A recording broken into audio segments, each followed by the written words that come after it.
ஞானத்தின் ஆழம், அர்த்தமுள்ள ஆன்மீகம்.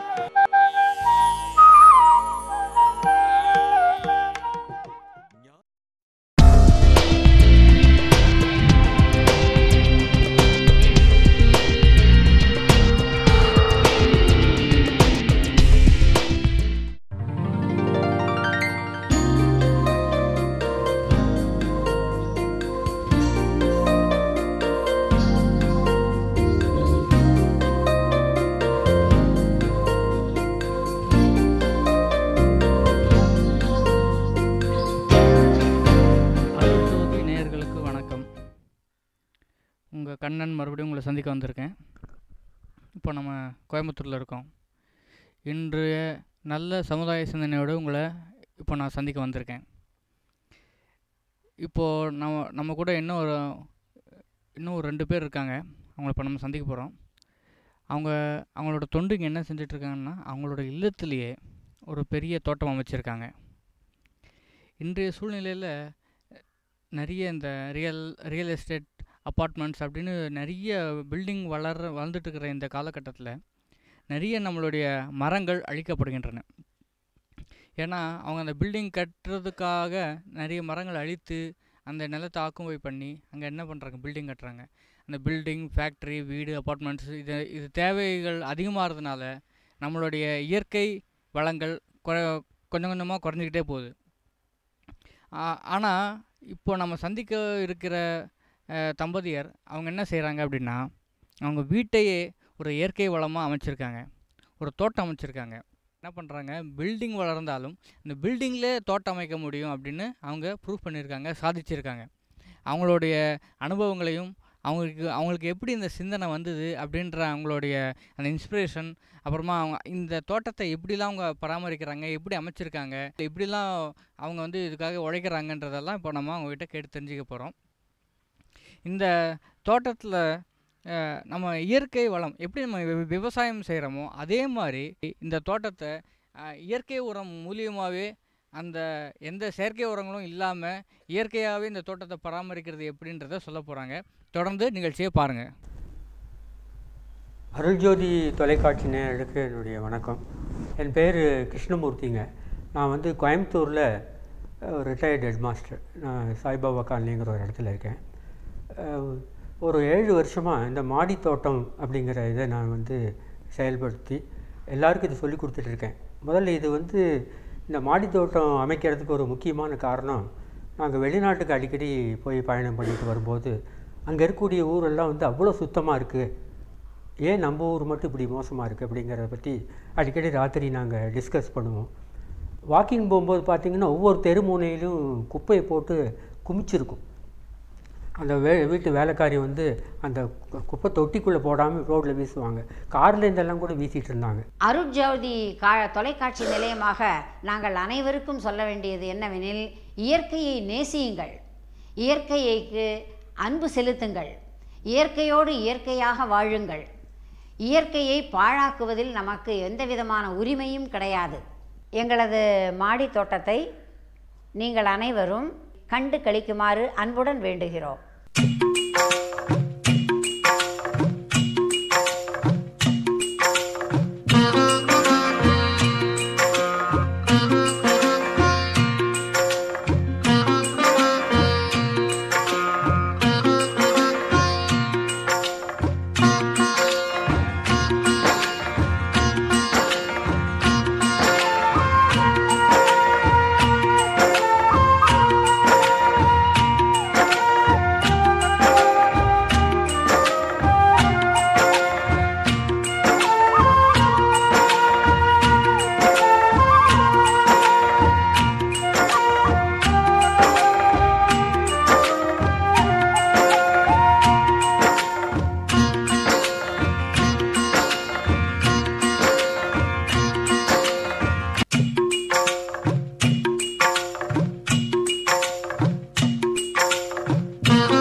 செங்கல்லாம் எடுத்து இந்த மாதிரி நானே ஒரு 5 வரி, அதுக்கு மேலே கட்டக்கூடாது, ஏன்னா மேலே சரிஞ்சிரும். அப்படியே கட்டிட்டு வந்து குப்பையை வந்து அன்னாடு கலெக்ட் பண்ணுற குப்பையை போட்டுக்குவேன். இந்த மாதிரி போட்டுட்டோம்னா எல்லா குப்பையும் போடலாம். பாருங்கள், இப்போ வாழை மரம் வெட்டி போட்டிருக்கேன், நேற்றுக்கு பப்பாளி மரம் போட்டிருக்கேன். கோவிலில் பூ கொடுத்தாங்க விநாயகர் சதுர்த்தி போது, அந்த பூவெல்லாம் போட்டேன். போட்டு கொஞ்சம் சாணி, இந்த முக்கில் ஒரு மாடு சாணி போட்டிருந்தது, அதை கரைச்சி அப்படியே விட்டுட்டேன். பார்த்தீங்கன்னா இது ஒரு 45 நாளில் இப்போ ஒரு 30 நாள் ஆயிடுச்சு. அந்த குப்பை பூரா இப்படி ஆயிடுச்சு. இதில் தான் என்னுடைய மண்புழு விட்டுருக்கேன். பார்த்தீங்கன்னா சின்னதாக தான் இருக்குது. இது 50 டைம்ஸ் பாடி வெயிட் சாப்பிடும். 45 நாளில் இது பூரா வந்து நல்ல ஃபெர்டிலைசர் நம்மளுக்கு கிடைக்கும். அப்போ குப்பையை வந்து நம்ம ரோட்டில் போடக்கூடாது அப்படிங்கிற ஒரு சங்கல்பனால எல்லா குப்பையும் எடுத்து இப்போ கார்பேஜ் கிடைக்காம ரோட்லேருந்து நான் குப்பையை எடுத்துகிட்டு வர வேண்டிய கட்டம் ஆயிடுச்சு. அதனால் இந்த கார்பேஜ் ரோட்டில் போடுறேங்கிறத நம்ம நிறுத்திட்டோம்னால என்னோடய ஐடியாவே கார்பேஜ் ஃப்ரீ நெய்பர்ஹுட், அதுதான் என்னுடைய ஐடியாவே. அப்புறம் தான் இந்த வெஜிடபிள்லாம் நான் க்ரோ பண்ணுவேன். கார்பேஜை ஒழிச்சு கட்டுறதுக்கு இதுதான் மெத்தடு. நம்ம வந்து வெளியில் கார்பேஜ் போட்டுட்டு கார்பரேஷனை திட்டுறதுக்கு பதிலாக நம்மளோட ரோல் என்ன அப்படிங்கிறத நம்ம பண்ணணும். எல்லோரும் இந்த மாதிரி பண்ணிட்டீங்கன்னா அவங்கள யாரும் திட்ட வேண்டிய அவசியமே கிடையாது. இப்போ வந்து எனக்கு கார்பேஜ் பத்தில் நீங்களே பாருங்கள், தொட்டி போகிற ரொம்ப இருக்க வேண்டிய இடத்துல பாதி தான் இருக்குது. இதெல்லாம் இன்னும் நிறையா இருந்ததுன்னா இன்னும் நிறையா வெஜிடபிள் நம்ம க்ரோ பண்ண முடியும்.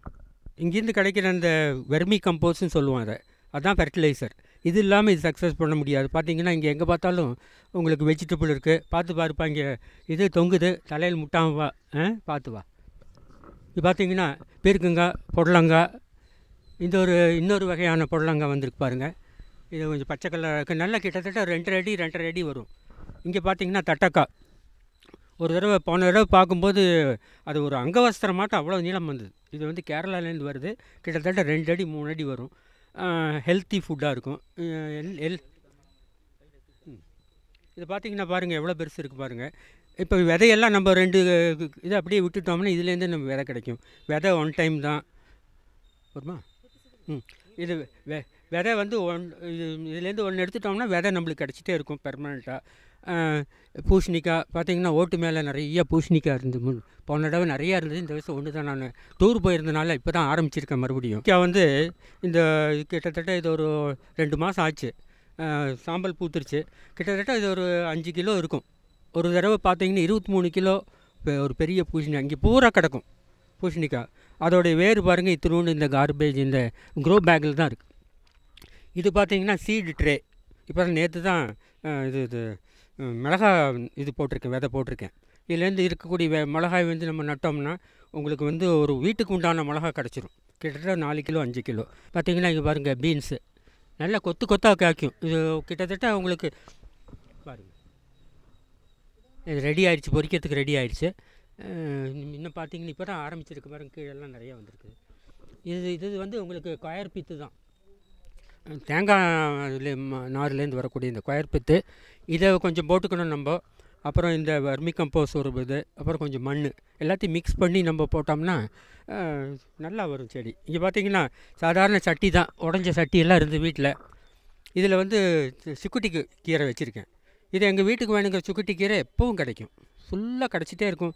சாதாரண இதை எங்கேயும் தூக்கி எறியாமல் நான் வீட்டுக்குள்ளே வச்சுருப்பேன் சட்டி. இது கூட ரொம்ப இன்ட்ரெஸ்டிங்காக பாருங்கள். இது 4 இன்ச்சு டியூப், இந்த பைப்பு, அதில் வச்சிங்கன்னா நல்லா காய்க்கும். இப்போ கொத்தவரங்க சின்ன செடி தான் இருந்தாலும் காய்க்கும். இந்த வாஷ் பேசின்னு, வீட்டில் இருந்த பழைய வாஷ் பேசின்னு, இது நிறைய காய்ச்சல். லாஸ்ட் டைம் நிறையா நம்ம இந்த வயசு இப்போ தான் போட்டிருக்கேன். தக்காளி பார்த்திங்கன்னா இலையே தெரியாது, ஃபுல்லாக எங்கே பார்த்தாலும் தக்காளி ஒரு கொத்தாக காய்க்கும். காலிஃப்ளவர் இருக்குது. காலிஃப்ளவர் ஒரு இதில் வந்து க்ரோ பேக்கில் 1 தான் போடணும். அது நல்லா பெருசாக இருக்கும், வெள்ளை வெள்ளையில் இருக்கும். பூச்சி மருந்து ஒன்றுமே நான் போடுறதில்ல. இந்த பக்கம் கேரட் போட்டிருக்கேன். இதான் கேரட்டு, கொஞ்சம் தான் ஒரு 4 சீடு தான் இருந்தது, அதனால் போட்டு விட்ருக்கேன். தக்காளி பார்த்திங்கன்னா இதை விதைக்கி விட்ருக்கேன். நல்ல சைஸ் தக்காளி பாருங்கள், இவ்வளோ பெருசு பாருங்கள். இது விதைக்கி விட்ருக்கேன். கிட்டத்தட்ட இது ஆப்பிள் சைஸ் வரும், பெருசாக வரும், நல்லா வரும். இது டர்னிப்பு இப்போ தான் ஒரு 5-6 செடி போட்டிருக்கேன். இது இந்த பசலைக்கீரைன்னு நல்ல ப்ரோட்டீன் ரிச். இது வந்து ஈஸி டு க்ரோ, நல்ல பட்டையாக பெருசாக கையாக வரும். 4 இருந்தால் அவங்களுக்கு ஒரு கறி பண்ணலாம், கூட்டு பண்ணலாம். பீர்க்கங்காய் இதெல்லாம் நிறையா தொங்கிட்டே இருக்கும் ஃபுல்லாக. இப்போ என்ன ஒரு இன்ட்ரெஸ்டிங் திங்குன்னா, எல்லா விதமான பட்டர்ஃப்ளையும் வர ஆரம்பிச்சிருச்சு. நேற்று கூட இங்கே வந்து ஒரு செம்போத்து உட்காந்துருந்தது, முந்தா நேற்று ஒரு மயில் வந்தது. அது இருக்கிற அந்த பூச்சியெல்லாம் அது சாப்பிட்டுட்டு போயிடும். அதனால் நான் டிஸ்டர்ப் பண்ணுவேன். அங்கே கேட்டில் நின்றுட்டு வேடிக்கை பார்ப்பேன். அது வந்து சாப்பிட்டுட்டு எல்லாம் புழு இருந்தால் அதே தின்னுடும். எல்லா விதமான செடியும் நான் போட்டாச்சு. சக்கரவள்ளி கிழங்கு இங்கே பாருங்கள், மிளகா வந்து எங்களுக்கு வீட்டுக்கு வேணுங்கிற மிளகா கிடச்சிரும். ஒரு 2-3 செடி தான் இருக்கும். அப்படியே நாங்கள் காய வச்சு நல்லா செக்கச்செவேல்னு ஆயிடுச்சு. இது நிறைய கொத்து கொத்தாக காய்க்கும். வெண்டைக்காய்ங்கிற நாங்கள் 2 பேர் தான் இருக்கிறனால எங்களுக்கு வேணுங்கிற வெண்டைக்காய் எல்லாம் கிடைக்கும். இது வந்து பேஷன் ஃப்ரூட் பாருங்கள். இது கூட சின்ன சைஸ் தான். போன இடம் போடும்போது நல்ல பெருசாக ஒரு அடி கிட்ட இது வேணும். இது வந்து ஒரு வீட்டுக்கு வேணுங்கிற எங்கள் தேவைக்கு 6 மாதத்துக்கு உண்டான மஞ்சள் வந்து எங்களுக்கு கிடச்சிரும். பொங்கல் டைமில் நாங்கள் மஞ்சள் வாங்கினதே கிடையாது. பாருங்கள், இங்கே பாருங்கள், இதுதான் மஞ்சள் செடி. ஒரு 4 செடி தான் இருக்கும். அதை வந்து வருஷத்துக்கு ஒரு தடவை தோண்டி எடுத்துருவேன்.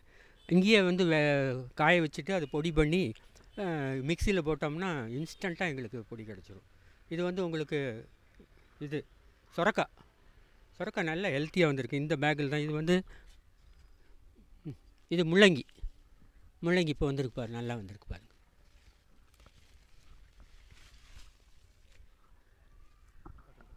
முள்ளங்கி பார்த்தீங்கன்னா இது ரெடி ஆயிடுச்சு. அதான் உங்களுக்கு அப்படிங்க காட்டுறேன். நல்லா வந்திருக்கு, ஹெல்த்தி. ஒரு 2-3 முள்ளங்கி. இந்த முள்ளங்கி கீரையும் நம்ம யூஸ் பண்ணலாம். என் மனைவி எல்லாத்தையும் ஒன்று விடாமல் யூஸ் பண்ணிடுவாங்க.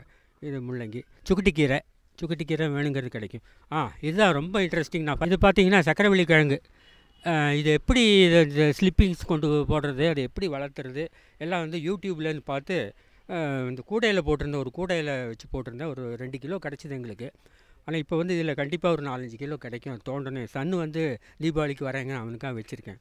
இன்னொன்று ரொம்ப இன்ட்ரெஸ்டிங் பாருங்கள், இதில் காட்ட வேண்டியது உங்களுக்கு பேஷன் ஃப்ரூட். இது வந்து இப்போ உங்களுக்கு காட்ட போகிறது வந்து பேஷன் ஃப்ரூட். இந்த பேஷன் ஃப்ரூட்டு ஹில் ஸ்டேஷனில் தான் விளையுன்னு சொன்னாங்க. ஆனால் நான் வந்து இங்கே எப்படியோ இதை விளைவிச்சிட்டேன். பார்த்தீங்கன்னா உங்களுக்கு ஒன்றா பொறிச்சு காட்டுறேன் பாருங்கள். ஒன்று இதுதான் பேஷன் ஃப்ரூட்.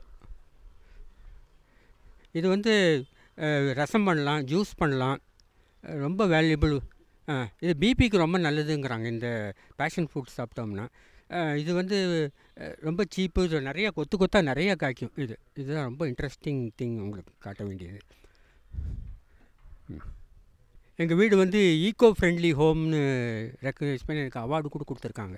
அதில் என்ன முக்கியமானா, எந்த பொருள் நாங்கள் வெளியில் ரோட்டில் போடக்கூடாதுன்னு ஒரு சங்கல்பம் எடுத்துருக்கனால, வீட்டில் தென்னை மரம் இருக்குது. மேலே பார்த்தீங்கன்னா தென்னை மரம். அந்த தென்னை மரத்துடைய மட்டை ஒரு மரம் தான் இருக்கிறதுனால அந்த மட்டையை எடுத்து நான் சின்னதாக துண்டாக கட் பண்ணி அங்கே மேலே லாஃப்ட்டில் போட்டுருவேன். அது சுக்கு மாதிரி உடந்த உடனே இங்கே பார்த்தீங்கன்னா இங்கே ஒரு அடுப்பு வச்சுருக்கேன். இந்த அடுப்பில் 2 பேருக்கு வெந்நீர் நாங்களே காலையில் போட்டுருவோம். வெந்நீர் இங்கே இந்த பாத்திரம் இருக்குது பார்த்தீங்க. சரி, இங்கே வந்து இருக்கக்கூடிய மட்டை வேஸ்ட் எல்லாத்தையும் போட்டு வெந்நீர் காய்ச்சிடுவேன் நான். அந்த மட்டையில் வரக்கூடிய இந்த கறி பார்த்திங்கன்னா இதுதான் கறி. இது வந்து வெளியில் வாங்குகிற கறி இல்லை, மட்டையில் வரக்கூடிய கறியே தான் இது. இதில் வந்து நான் வந்து சமையல் பண்ணிடுவேன். 2 கறி நானே வேக வச்சுருவேன். நல்ல ஒரு டிசைன் பண்ணியிருக்காங்க குமிட்டி. இந்த குமிட்டியில் நான் பண்ணிடுவேன். சீமார் சீவிடுவோம் நாங்களே. அதை எடுத்து இதுக்குள்ளே போட்டுருவோம். பார்த்திங்கன்னா எதுவுமே வேஸ்ட் கிடையாது எங்கள் வீட்டில். இந்த பந்தல்லாம் எதுவுமே வேஸ்ட்டு கிடையாது. அதான் இதுதான் பாருங்கள், வெந்நீர் காய வச்சுருக்காங்க. எவர்சிலர் பாத்திரம். இல்லை, இந்த கம்பி எல்லாம் வந்து வீட்டில் பழைய கம்பியெல்லாம் இருந்தது, பைப்பெல்லாம் இருந்தது. ஸோ இந்த செடியெல்லாம் படுறதுக்காக நானே ஒன்று பண்ணி பாருங்கள். இங்கே இது பழைய ஸ்பிண்டில் வந்து பழைய மார்க்கெட்டில் போய் வாங்கிட்டு வந்து இதை வெல்டு வச்சு இப்படி ஒரு சின்ன ஒரு அரேஞ்ச்மெண்ட் பண்ணிட்டனால இப்போ இது மேலே எல்லாம் ஏற்றி விட்டுருவேன் நான். கம்ப்ளீட்டாக நம்ம வந்து இது மேலே ஏற்றி விட்ருவோம். எல்லா செடியும் பார்த்திங்கன்னா ஆல் ரவுண்டு பார்த்திங்கன்னா எல்லாத்தையும் இது மேலே தான் ஏற்றி விட்ருப்பேன். அதை தவிர இங்கே வந்து இன்னொன்று பாருங்கள், வீட்டில் இருக்கிற பழைய கம்பியெல்லாம் வச்சு இந்த மாதிரி நானே பந்தல் போட்டுருவேன். ஐடியா என்னென்னா, எதுவும் வேஸ்ட் பண்ணக்கூடாது, பணமும் செலவு பண்ணக்கூடாது. பரவாயில்ல, பணமும் வேஸ்ட் பண்ணக்கூடாது. அதுதான் ஐடியா. பார்த்திங்கன்னா இந்த பைப்பெல்லாம் வந்து ஃப்ரெண்டு ஒருத்தர்கிட்ட அவர் ரிஜெக்டட் பைப்பு அதெல்லாம் எடுத்துக்கொண்டு வந்து இங்கே நானே இப்படி சொருகி வச்சுட்டேன். ரஃபாக ஒரு பந்தல் போட்டுக்கலாம், செலவு கூடாது, யார் வேணால் பண்ணலாங்கிறதுக்காக தான் நான் இந்த மாதிரி. பழைய கூடை பாருங்கள், பழைய கூடை இருந்தது. அந்த கூடையில் இதில் தான் சக்கரவள்ளி கிழங்கு போட்டு நான் எடுத்தேன் நான். இப்போ மறுபடியும் போட்டிருக்கேன். துளசி, வீட்டுக்கு வேணுங்க சாமி. ஆமாம், பழைய டஸ்ட்பின்னு எதில் வேணால் அந்த சட்டி எல்லாத்துலேயுமே போடலாம் நம்ம. நல்லா எல்லா செடியும் நல்லா வரும். இங்கே பாருங்கள், கொத்தவரங்காய் பாருங்கள். இது 4 செடி தான் இருக்குது. இதில் பார்த்தீங்கன்னா இப்போவே காய்ச்சிருக்கு பாருங்கள், கொத்தாக காய்ச்சிருக்கு. எங்கள் வீட்டுக்கு வேணுங்கிற கொத்தவரங்காய் இனிமேல் ஒரு 6 மாதத்துக்கு எங்களுக்கு கவலை இல்லை. இந்த செடி போகிறதுக்கு எப்படியும் ஒரு 3-4 மாதம் வரும். இது இன்னொன்று இது பாருங்கள், இது ஒரு ஆம்ஸ்டர்டாமுக்கு எக்ஸ்போர்ட் பண்ணுறாங்க, ஒரு லேடி கொடுக்குறாங்க. அவங்களுக்கு நான் இதெல்லாம் சொல்லி கொடுத்தோன்னே அவங்களுக்கு எனக்கு இது கிஃப்டாக கொடுத்தாங்க. நான் என்ன பண்ணேன், இதில் வந்து கடலை மிட்டாயாட்டம் கெட்டியாக இருக்கும் இந்த காயர் பீத்து. அது தண்ணி ஊற்றோன்னே அது பெருசாகிடும். அதில் வந்து நான் 4 ஓட்டை போட்டு இதில் செடி வச்சுருக்கேன். பார்த்திங்கன்னா எல்லாமே நல்லா வந்திருக்கு. இது பாருங்கள், இது ரொம்ப நாள் ஆச்சு. இந்த செடி வந்து ரொம்ப நாள் ஆச்சு. பார்க்க இப்போ தான் வந்திருக்கு, வச்சுருக்கேன். Very nice. எங்கள் வீட்டில் எல்லா விதமான செடிகளும் போட்டு எல்லாம் சக்ஸஸ்ஃபுல் ஆச்சு. ஆனால் கீழே வந்து ஒரு மாதுளை செடியை வச்சு ஒரு 4 வருஷத்துக்கு மேலேயே இருக்கும். அது 1.5 அடிக்கு மேலே வரவே இல்லை. அப்புறம் என்ன பண்ணோம், ஒரு சின்ன கன்று ஒன்று கிடச்சி அது தானாக தப்பு செடியாக வந்ததை இந்த க்ரோ பேக்கில் வச்சுருக்கோம் பாருங்கள். இதை வச்சு ஒரு 4 மாதம் கூட ஆகலை. ஆனால் என்ன அழகாக ஒரு லஷ்ஷி க்ரோத்து, நல்ல போன்சாயான்னு எல்லோரும் கேட்குறாங்க. இது வந்து செடி பூ விட்டாச்சு. என்னோடய ஹஸ்பண்டோடைய அக்ரிகல்ச்சர்லேயே ரிமார்க்கபிள் சக்ஸஸ்ஃபுல் ஒரு ஈவெண்ட் என்னன்னு சொன்னால் இந்த மாதுளம் செடி வந்திருக்கிறது. இது வந்து பூ விட்டுருக்கிறதுங்கிறது ரொம்ப முக்கியமான விஷயம். அடுத்தது மினியேச்சர் சைஸில் பப்பாயா பிளான்ட் வச்சோம். அதுவும் நல்லா சக்ஸஸ்ஃபுல்லாக வந்திருக்கு. நீங்கள் பார்க்குறீங்களே, இது வந்து பப்பாளி செடி. இது வந்து ஒரு குட்டை வகை மரம். இது வந்து நல்ல சின்ன செடியாக வந்திருக்கா இல்லை இது ஒரு மர வகையில் இது வருமா அப்படிங்கிறது எங்களுக்கு தெரியாது. இது எக்ஸ்பெரிமெண்டல் ப்ராஜெக்ட்னு சொல்லலாம். இதில் எவ்வளோ சின்ன பழம் கிடச்சினாலும் அது எங்களுக்கு சக்ஸஸ் தான். இந்த மாடி தோட்டத்தில் ஒரு மரத்தை வளர்த்துறோங்கிற பெருமை எங்களுக்கு. அடுத்தது பக்கத்தில் நீங்கள் 2 வச்சுருக்கு. பல்லாங்குழி மாதிரி இருக்கும், பார்த்தா குழந்தைங்க விளையாடுற மாதிரி. அதுக்குள்ளே பூரா எல்லாத்தையும் மண் போட்டு தக்காளி, அப்புறம் இது காலிஃப்ளவர், பீட்ரூட், டர்னிப், இந்த மாதிரி விதைகள் எல்லாத்தையும் விதைச்சி வச்சு 1 வாரம் 10 நாள் அதெல்லாம் வந்துருச்சுன்னா தே ஆர் கால்டு சீட்லிங்ஸ். அந்த சின்ன சின்ன செடிகளை நாற்று நடுற மாதிரி பிடுங்கி பாத்தியிலையோ க்ரோ பேக்லேயோ இல்லைன்னா எங்ககிட்ட இருக்கக்கூடிய எந்த காலியான ஒரு டப்பாவில் அதை வச்சுருவோம். பக்கத்தில் இருக்கிறது உடஞ்சி போன ஒரு டப்பு, வீட்டில் பிளாஸ்டிக் டப்பு. அது மேல் பகுதி உடஞ்சிருச்சு, வீணாக்க வேண்டான்னு அதுக்குள்ளே தக்காளி நாற்றை நட்டு வச்சுருக்கோம். அடுத்து துளசி. சாதாரணமாக துளசி பிளான்ட் வந்து ரொம்ப சின்னதாக மடத்தில் வச்சுருக்கலாம். ஆனால் எங்கள் வீட்டில் இந்த உரத்தை போட்டு வச்சுருக்கிறதுனால நிறைய இடங்களில் நாங்கள் இந்த துளசியை வளர்த்திட்ருக்கோம். இது வந்து ஒரு ஆன்டி டிஸ்இன்ஃபெக்டன்ட்டு, பூச்சி மற்றெல்லாம் வராமல் இருக்கும், நல்ல மற்ற பிளான்ட்ஸை வந்து காப்பாற்றும். இன்னொரு பக்கத்தில் இது வந்து நான் பூஜை பண்ணுற துளசி. அந்த பக்கம் ஒரு தொட்டியில் இருக்குது பாருங்கள், பெருசாக நல்லா அழகாக திக்காக வளர்ந்துருக்குது துளசி செடி. பக்கெட்டில் வச்சுருக்கோம். அந்த பக்கெட்டில் இருக்கிறது எவ்வளோ ஒரு புஷ் பிளான்ட் மாதிரி அந்த இது வளர்ந்துருக்கு. அடுத்தது கூட நீங்கள் எங்கள் வீட்டு தென்னை மரத்துக்கு அடியில் பார்த்தீங்கன்னா பெருசாக எல்லாம் ஹெல்த்தியாக வளர்ந்துருக்கக்கூடிய இந்த துளசி செடி பாருங்கள். தென்னை மரத்துக்கு கீழே கூட நல்ல இந்த துளசி வளர்ந்து நல்லா அழகாக அதை கட்டி வைக்கிற அளவுக்கு நல்ல அழகாக பெரிய பிளான்ட்ஸாக பக்கத்தில் வந்திருக்கு. கீழே வெத்தலை கொடியெல்லாம் படர்ந்துருக்கு, நீங்கள் பாருங்கள். அப்புறம் இதெல்லாம் இந்த துளசி வந்து மருத்துவ குணங்கள், உடம்பு சரியில்லாமல் யாருக்கா சளி இருமல் பிடிச்சிருந்ததுன்னா யாருக்கா கொடுக்கலாம், குழந்தைகளுக்கு கொண்டு போய் ஏதாவது வைத்தியத்துக்கு கொடுக்கலாம், தினம் நம்ம பூஜை செய்கிறதுக்கு செய்யலாம், அப்புறம் கோயிலுக்கு கொண்டு போய் கொடுத்து கட்டி கொடுக்கலாம். ஸோ இதில் ஒரு ஆத்ம திருப்தி, அப்புறம் வந்து ஒரு மன திருப்தி, கண்ணுக்கு பச்சை பசேல்னு பார்க்குற ஒரு சந்தோஷம். அதே வர செடிகள் அது காப்பாற்றுது, பக்கத்து செடிகளுக்கெல்லாம் பூச்சி வராமல் அது காப்பாற்றுது. ஆனால் இவ்வளவு மெடிசினல் வேல்யூ இந்த துளசி பிளான்ட்டில் உண்டு. ஒவ்வொரு வீட்லேயும் இந்த துளசி பிளான்ட்டை கண்டிப்பாக வைக்கணும். இந்த பக்கத்தில் நான் நிற்கிற பக்கத்தில் இருக்கிறது கொடி மாதிரி நல்லா உயரமாக போயிருக்குதுங்களா, அதுக்கு பேர் வந்து புளிச்சகீரை செடி. ஆந்திரா கோங்கூராம்பாங்க. ஆந்திரா கோங்கூரா துவையல் சட்னி ரொம்ப ஃபேமஸ், வேர்ல்டு ஃபேமஸ். அதை நாங்கள் வளர்த்தி வச்சுருக்கோம். இது வந்து புளிப்பாக இருக்கும், சாப்பிட்டு பார்த்திங்கன்னா புளிப்பாக இருக்கும். இதில் சட்னி செய்கிறது, துவையல் செய்கிறது, தொக்கு செய்கிறது, இந்த மாதிரி பண்ணிக்கலாம். Everything is homely. இவ்வளவுக்கும் நாங்கள் எந்த இதுக்கும் ஆர்கானிக் உரம் தான் எங்கள் வீட்டுக்காரர் மிஸ்டர் கிருஷ்ணமூர்த்தி தயார் பண்ணுற மண்புழு உரத்தை தவிர வேறு எதுவுமே கிடையாது. ஒரு கைப்பிடி அளவுக்கு தான் இதை போடுவார். அது அடுத்த நாள் காலையிலேயே அந்த பிளான்ட்ஸ் ஆர் ஸ்மைலிங். இப்போ பாருங்கள் எவ்வளவு ஃப்ரெஷ்ஷாக இருக்குது. இந்த வெயில்லையும் இவ்வளவு பிளான்ட்ஸு நல்ல ஒரு அழகான ஹெல்த்தி ஒரு லுக்கு கொடுக்குது. ஸோ இதிலிருந்து விளையிற காய்களும் சரி, இதிலிருந்து கிடைக்கிற கீரைகளும் சரி, இந்த வயசில் நாங்கள் இவ்வளோ ஹெல்த்தியாக இருக்கோன்னா எங்கள் 2 பேருக்கு தேவையான அளவிற்கு காய்கறிகள் கிடைக்கிது. நிறைய இருந்ததுன்னா ஃப்ரெண்ட்ஸ் யாரெல்லாம் கார்பேஜ் எங்களுக்கு கொடுக்குறாங்களோ, குப்பைகள் காய்கறிகள் எல்லாம் கொடுக்குறாங்களோ அவங்களுக்கு நாங்கள் எங்களால் எங்ககிட்ட இருக்கக்கூடிய எக்ஸஸ் காய்களை அவங்களுக்கு கொடுக்குறோம். எங்கள் வீடு ஈக்கோ ஃப்ரெண்ட்லி வீடுன்னு எங்கள் வீட்டில் அவர் சொன்னார். அதுக்கு எக்ஸாம்பிள் உங்களுக்கு நான் காட்டுறேன் பாருங்கள். இந்த 3வது இது காட்டுறேன் பாருங்கள். இது வந்து அக்வா கார்டுடைய கேண்டில். இந்த கேண்டிலுக்கு அடியில் ஒரு ஸ்பாஞ்சை வச்சு அமுத்தி மேலே இந்த உரம் மண்ணை போட்டு இதில் தக்காளி நாற்றை நட்டு அந்த தக்காளி வளர்ந்து நாங்கள் அது வெளியில் நட்டிருக்கோம்.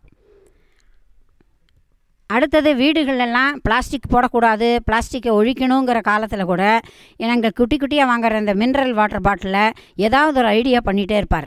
நம்ம பிளாஸ்டிக்கை வெளியில் எரியக்கூடாது, அதே சமயத்தில் பிளாஸ்டிக் எப்படி யூஸ் பண்ணலாங்கிறதுக்கு ஒரு சின்ன எக்ஸாம்பிள். ஒரு குட்டி பாருங்கள், 200 மில்லி வாட்டர் பாட்டில் இது. அந்த மேல் பகுதியை பாதியாக கட் பண்ணி அதுக்குள்ளே இந்த உரத்தை போட்டு அதை தலைகீழே கமுத்தி கீழ் பாட்டத்தில் தண்ணியை போட்டு ரொப்பி வச்சுருக்காரு. இது மேலே ஒரு சின்ன செடி ஒன்று போடலாம், ஒரு தக்காளி விதையை நடலாம், ஒரு சின்ன மிளகா நாற்று நடலாம். இது வேஸ்ட் ஆகாது. அதே சமயத்தில் it performs its work. It is a small தொட்டி ஃபார் அஸ்.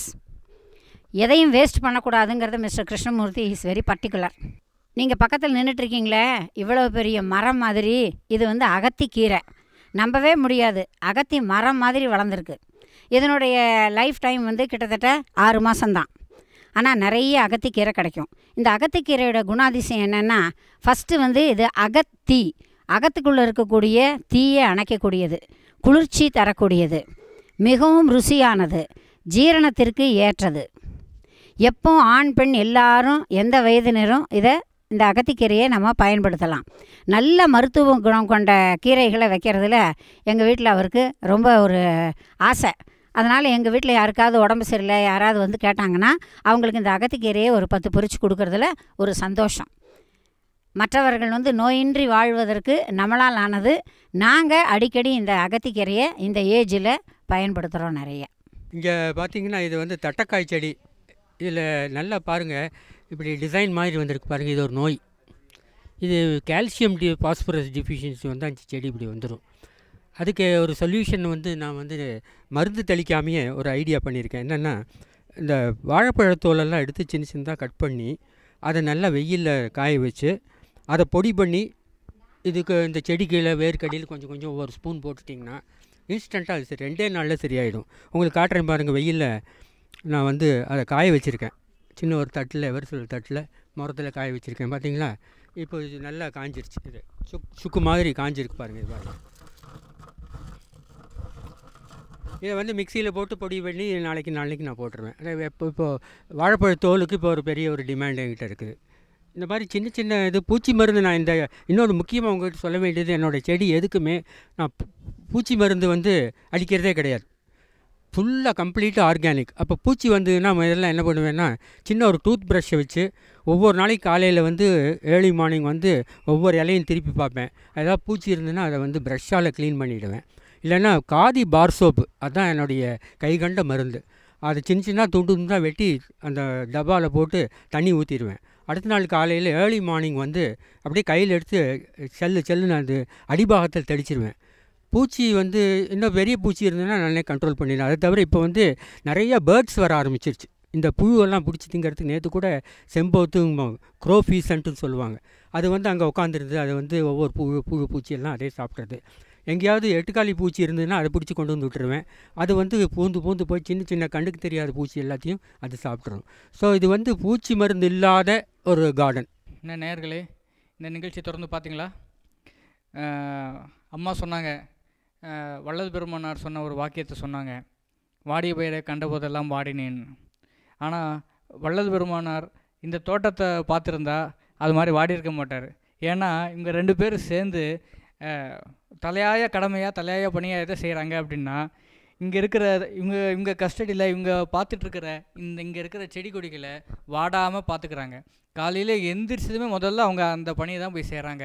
நைட்டு தூங்குற வரைக்கும் அந்த செடி கொடிகளோடவே இருந்து அவங்களுக்கு என்ன தேவை, அவங்களுக்கு ஏதாவது நோய் வந்திருக்கா, அவங்களுக்கு ஏதாச்சும் ஏதாவது குறை இருக்கா, இதை கவனித்து இதை தீர்க்கிற பணியிலே இவங்க ஈடுபட்டுருக்காங்க. இவங்களை பார்த்ததில் உங்களுக்கு மட்டும் இல்லை, எனக்கும் ஒரு பாடமாக இருக்குது. நான் என்னால் முடிஞ்ச வரைக்கும் எங்கள் வீட்லேயும் சரி, என்னுடைய நண்பர்கள் வீட்லேயும் சரி, எல்லார்கிட்டையும் நான் சொல்ல போகிறது என்னென்னா, ஒவ்வொருத்தரும் இந்த இயற்கையை பாதுகாக்கிறதுல ரொம்ப முக்கியத்துவம் எடுத்து செயல்படணுன்றதை நான் நானும் கற்றுக்கிட்டு இருக்கேன், அவங்களுக்கும் சொல்லுவேன். எனக்கு வந்து கோயம்புத்தூரில் என்னுடைய தகப்பன் ஸ்தானத்துலேயும் என்னோட தாயாரும் எனக்கு ஒரு நல்ல விஷயத்த சொல்லி கொடுத்துருக்காங்க. உங்கள் சார்பாக அவங்களுக்கு நான் நன்றி தெரிவிச்சுக்கிறேன். நன்றி, வணக்கம்.